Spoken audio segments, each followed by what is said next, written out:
کہتے ہیں کچھ ہی دیر گزری تو اس نے کلمہ پڑھا، روح پرواز کر گئی، روح پرواز کر گئی، سننا سننا روح پرواز کر گئی۔ کہتے ہیں نبی پاک صلی اللہ علیہ وسلم کو بلایا، حضور آئے تو آنکھوں میں آنسو۔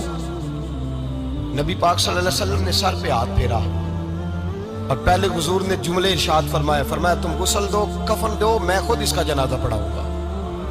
پھر حضور نے فرمایا نہیں، اسے غسل نہیں دینا، ارادہ بدل گیا، پروگرام تبدیل ہو گیا، اسے غسل نہیں دینا، کفن نہیں دینا۔ حضور کیا کرے؟ فرمایا اس کی اماں کو جا کے بتاؤ۔ یہ نہیں فرمایا بلا کے لاؤ، اماں کو جا کے بتاؤ۔ حضرت انس کہتے ہیں میں نے کوئی نرالا سے رنگ دیکھا، کوئی منفرد سے انداز دیکھا، ہمیں بھیج دیا اماں کو بلاؤ، اور خود نبی پاک اس کمرے سے نکل گئے اور حضور کے آنسو بھی یکدم خشک ہو گئے، مزاج بدل گیا، پریشانی بدل، اماں کو بلاؤ اس کی۔ تو نہیں ارادہ ہے محبوب کیا ہے، ارادہ ہے خدا کیا ہے؟ کہ اس کی اماں کو جا کے خبر دی تو ماں کو تو بس کوئی اتنا بتا دے کہ بیٹا سائیکل سے گر گیا ہے، سائیکل سے گر گیا ہے۔ اماں ساری رات سوتی نہیں۔ ایک شاعر نے کہا تھا ایک مدت ہوئی میری ماں نہیں سوئی، میں نے ایک رات کہا تھا مجھے ڈر لگتا ہے، ایک رات کہا تھا مجھے ڈر لگتا ہے۔ یہ اپنے اپنے رنگ ہوتے ہیں، اپنا اپنا انداز ہوتا ہے۔ رمضان شریف کا مہینہ آتا تو میری اماں جی کہاں گری کا تیل منگاتی، چیزیں منگاتی، اور پھر زبردستی میں منع کرتا کہ اماں جی نہیں، یہ آپ کیا کر رہی ہیں، میں تو تیل ویسے بھی ذرا کم استعمال کرتا ہوں، تو رگڑ رگڑ کے، اور نہیں کتابیں بڑی موٹی ہیں، فلاں چیز بڑی موٹی، اس کا رنگ تھوڑا نرالا ہے۔ اور یہ جو ماں کا رنگ ہے نا، اس جیسا رنگ دوسرا ملتا بھی کوئی نہیں دنیا میں۔ یہ اپنی مثال آپ ہی ہے۔ اماں کو کہا تیرا بیٹا، اماں ذرا دوڑی، گری، پھر اٹھی، پھر گری، پھر اٹھی، پھر گری، روتی ہوئی آئی۔ کہتے ہیں پیچھے وہ روئی، لیکن جب بیٹے کی میت کے قریب آئی تو اب نہیں روئی۔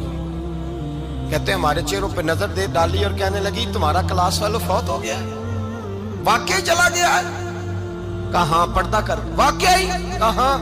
کہتے ہیں اماں نا زمین پہ بیٹھی اور پہلے اس نے بیٹے کے پیر اٹھا کے چومے، پھر سینے پہ رکھے، پھر وہاں سے اٹھی اور ادھر آئی، سر سجدے میں رکھا اور دونوں ہاتھ اٹھا کے کہنے لگی اے اللہ میں دولت کے لیے ایمان نہیں لائی تھی، اے اللہ میں جائیدادوں کے لیے کلمہ نہیں پڑھا تھا، مولا میں تیری بارگاہ میں آئی تھی تو میں تیرے اور تیرے رسول کو مان کر آئی تھی، خدا بندہ میں نے میکے چھوڑ دیے، سسرال چھوڑ دیا، ننیال چھوڑ دیے، ددیال، وہ دشمن تھے سارے دین کے، چھوڑ کے آئی، میں نے آرزوؤں کا بڑا مکان بھی چھوڑا، خدا بندہ بیٹے نے جانا تھا، مجھے شکوہ کوئی نہیں، لیکن خدا بندہ اب میرے سارے کہیں گے تو نے کلمہ پڑھا تھا تو تیرا بیٹا ہی چلا گیا، اے اللہ کی اگر تو نے دل مسلم کی دل جوئی نہیں، تانا دیں گے بت کے مسلم کا خدا کوئی نہیں، اے اللہ میرا یقین کہتا ہے کہ اگر تو مارنے پہ قادر ہے تو تو زندگی دینے پہ بھی قادر ہے، خدا بندہ کافروں کو راضی نہ کر، وہ خوش ہو جائیں گے، وہ مجھ پہ تانے کسیں گے، پھپتیاں کسیں گے، اے عرش کے مالک رحمت کا دروازہ کھول، میں تیرے نبی کی بارگاہ ناز میں رہتی ہوں، نظر فرما۔ حضرت انس بن مالک فرماتے ہیں ایمان، یقین اور استقامت کے ساتھ اس نے جب دعا مانگی تو ہم نے مسجد نبوی کے صحن میں عجیب نظارہ دیکھا، ایک ماں نے دعا مانگی تو بیٹا اٹھ کے بیٹھ گیا، کہتے بیٹا اٹھ کے بیٹھ گیا، کلمہ پڑھ تو وہ اٹھ کے بیٹھا، ماں نے سینے سے لگایا اور ماں اور بیٹا نعرے لگانے لگے لوگوں سنو، قرآن بھی سچا، اسلام بھی سچا، اللہ بھی سچا، یہ مسجد نبی سچوں کا گھر، اور سب سے بڑھ کے اللہ کا رسول سچا۔